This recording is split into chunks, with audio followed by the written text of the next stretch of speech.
ఊరికో భూ బకాసురుడు, వేలల్లో బాధితులు.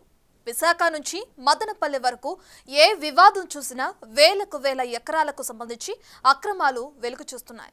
లెక్కకు మిక్కిలిగా కబ్జాలు, ఆక్రమణలు విస్తుపోయేలా చూస్తున్నాయి. ఒకచోట పెద్దిరెడ్డి, మరో చోట విజయసాయిరెడ్డి, ఇంకో చోట పిన్నెల్లి రామకృష్ణారెడ్డి.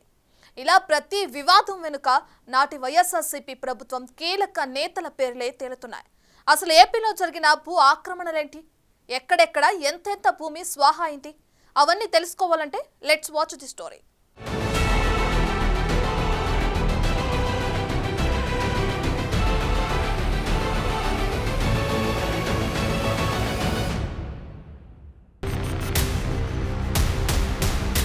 ఊరికో భూ బకాసురుడు, విస్తుపోయేలా వైఎస్ఆర్సీపీ నేతల భూ దోపిడీ. జగన్ పాలనలో భూ బాధితులెందరో, 5 ఏళ్లుగా ఏం జరుగుతుంది? విశాఖ నుంచి మదనపల్లె వరకు భూముల గోల్మాల్ కథేంటి? కూటమి ప్రభుత్వంపై ఆశలు. కమిటీ విచారణ జరిపితే బద్దలు కానున్న కబ్జాల కహాని.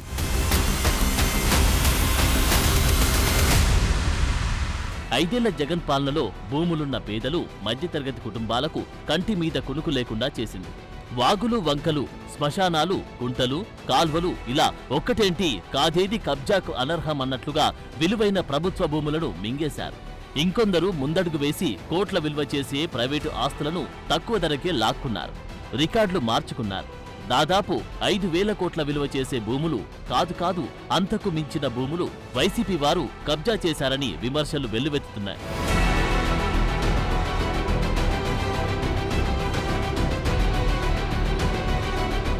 మా భూములు అన్యాయంగా లాక్కున్నారు, మా భూములు కబ్జాకు గురయ్యాయి, కాపాడండి అంటూ అటు రెవెన్యూ, ఇటు పోలీస్ అధికారుల దృష్టికి తీసుకెళ్లినా కూడా పట్టించుకునే నాథుడే లేడు.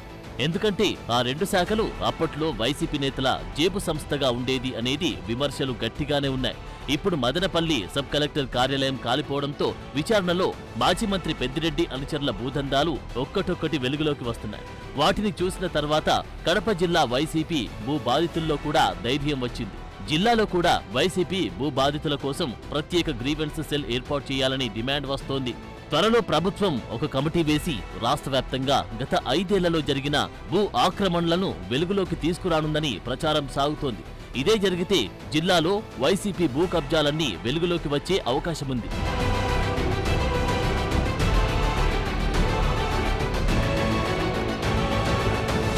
మదనపల్లెలో ఫైళ్ల దహనం ఘటన తర్వాత రెవెన్యూ ఆఫీసులకు తరలివస్తున్న మాజీ మంత్రి పెద్దిరెడ్డి భూ బాధితుల సంఖ్య జాతరనే తలపిస్తోంది.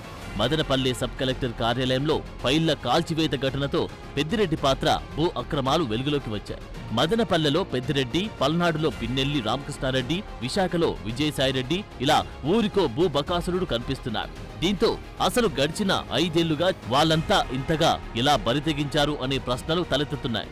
ఈ అంతు దరిలేని భూ కబ్జాలు, వాటికి అండగా నిలిచిన వైఎస్ఆర్సీపీ ప్రభుత్వం, వారు తెచ్చిన ల్యాండ్ టైటిలింగ్ యాక్ట్ ఇవన్నీ కొనసాగి ఉంటే ప్రజల పరిస్థితి ఏంటనే ఆందోళన వ్యక్తమవుతుంది.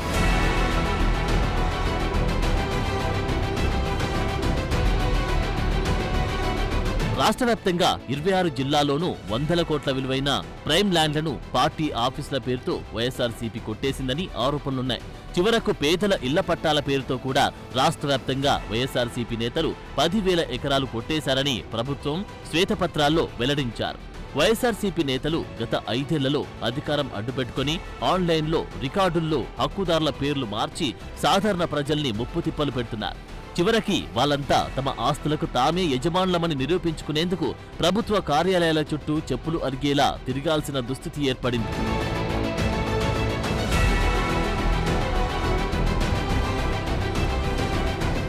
మదనపల్లె ఫైల్ దహనం తర్వాత పెద్దిరెడ్డి రామచంద్రారెడ్డి భూ అక్రమాలు ఒక్కొక్కటిగా వెలుగు చూస్తున్నాయి. పెద్దిరెడ్డి ఆయన సతీమణి కుమారుడి పేరుతో ఉమ్మడి చిత్తూరు జిల్లాలో దాదాపు 236 ఎకరాలు ఉన్నాయని తేలింది.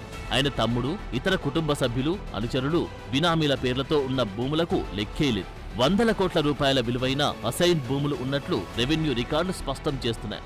వీటితో పాటు బినామీల పేరిట ఉన్న భూ అక్రమాలు బయటకు రాకుండా చేసేందుకే మదనపల్లె సబ్ కలెక్టర్ కార్యాలయంలో పకడ్బందీ ప్రణాళికతో అగ్ని ప్రమాద కథ నడిపారని తెలుస్తోంది.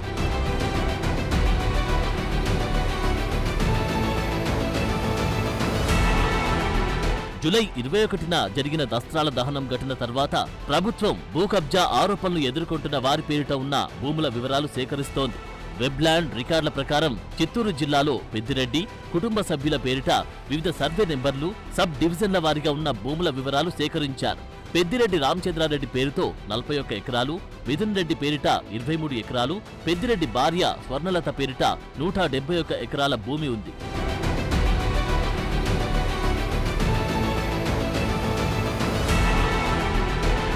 పుంగనూరు మండలం రాగానిపల్లె, మేలుపట్ల, భీమగానిపల్లి, చౌడేపల్లి మండలం దిగువపల్లి, పులిచెర్ల మండలం మంగళంపేట, వెంకటదాసరపల్లి, తిరుపతి రూరల్ మండలం తిరుచానూరు గ్రామాల్లో ఈ భూములున్నాయి.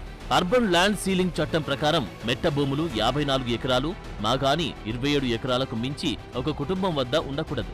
అయితే పెద్దిరెడ్డి కుటుంబం అజమాయిషిలో వందలాది ఎకరాల భూములున్నందున ఇవి చట్ట పరిధిలోకి వస్తుందా రాదా అన్న దానిపై చిత్తూరు జిల్లా అధికారులు పరిశీలన చేస్తున్నారు. మరోవైపు పెద్దిరెడ్డి, మిథున్ రెడ్డి ఎన్నికల అఫిడవిట్లలో ఈ వివరాలు వెల్లడించకపోవడాన్ని కూడా తీవ్రంగా పరిగణిస్తున్నారు.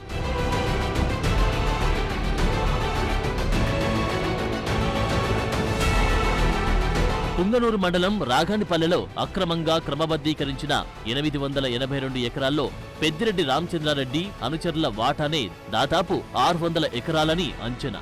ఇందులో అధిక భాగం గత 5 ఏళ్లలో ఆయన పరమైనట్లు తెలుస్తోంది. తంబళ్లపల్లె నియోజకవర్గంలో పెద్దిరెడ్డి తమ్ముడు, అనుచరుల పేర్లతో 100 ఎకరాలున్నట్లు సమాచారం. తిరుపతి జిల్లా ఏర్పేడు మండలంలోని పారిశ్రామికవాడ వికృతమాల గ్రామంలో పెద్దిరెడ్డి భార్య స్వర్ణలత పేరిట 27.7 ఎకరాల అసైన్ భూమి ఉంది. ఇందులో 7.6 ఎకరాలు మాత్రమే కొనుగోలు చేసినట్లు రికార్డు చెబుతున్నాయి. సరే, లెక్క విషయం ఎలా ఉన్నా పెద్దిరెడ్డి ఆయన కుటుంబం, ఆఖరికి ఆయన అనుచరులు కూడా పెద్ద ఎత్తున భూదందాలకు తెరలేపారనే విమర్శలు ఇప్పుడు ప్రజల నుంచి వినిపిస్తున్నాయి.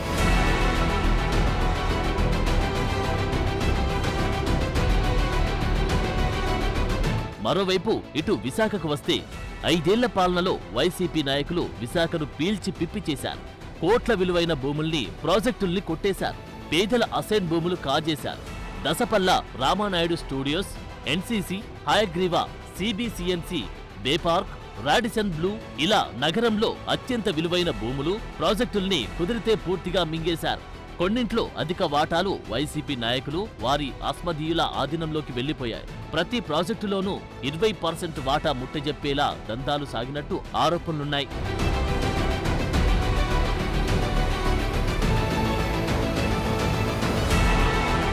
అక్రమ లేఅవుట్లు వేయడం, కొండలు గుట్టల్ని మింగివేయడం, మట్టి మాఫియా వంటి అరాచకాలకు లెక్కేలేదు.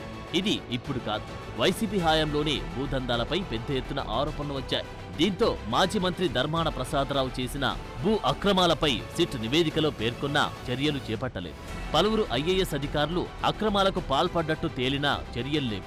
వైఎస్ఆర్సీపీ వేసిన సిట్ నివేదికలో ఏముందో బయటకే రానివ్వలేదు. ఈ ప్రభుత్వం సమర్థులైన అధికారులతో సిట్ వేసి దోషులుగా తేలిన వారిపై చర్యలు తీసుకునే అవకాశముంది.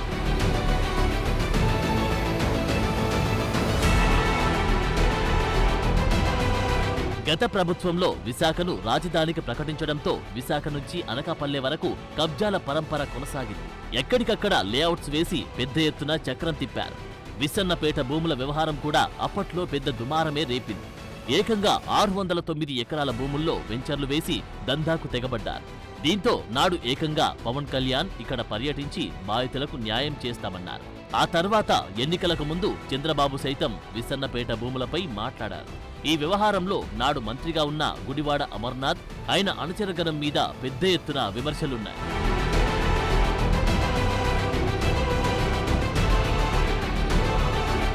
ఇక ఆఖరికి పార్టీ అధినేత ఫ్యామిలీ సైతం దీనికి మినహాయింపు కాదు. మాజీ ముఖ్యమంత్రి జగన్ బంధువులు పులివెందుల్లో తమ భూమిని కబ్జా చేశారని బాధితురాలు బయటకొచ్చారు. శనివారం మంగళగిరిలో టీడీపీ ఆఫీసులో చంద్రబాబు వినతుల స్వీకరణ కార్యక్రమంలో ఈ బాగోతం వెలుగులోకి వచ్చింది. జగన్ బంధువు మనోహర్ రెడ్డి ఆయన అనుచరులు తమ 5 ఎకరాల భూమిలో అక్రమంగా వాటర్ ట్యాంక్ నిర్మించారని, పొలం వద్దకు వెళ్తే తమను కొడుతున్నారని ఫిర్యాదు చేశారు బాధితులు. కలెక్టర్కు ఫిర్యాదు చేసినా పట్టించుకోలేదన్నారు.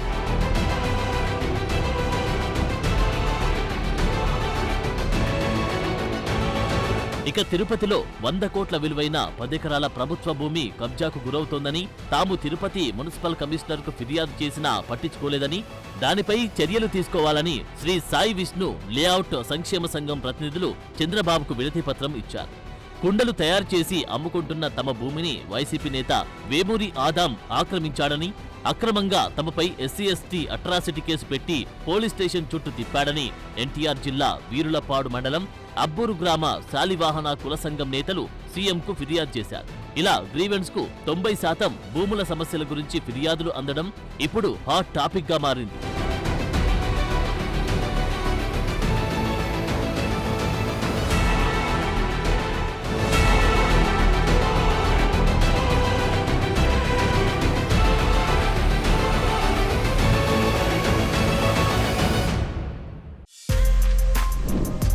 For more videos like this, subscribe Big TV channel.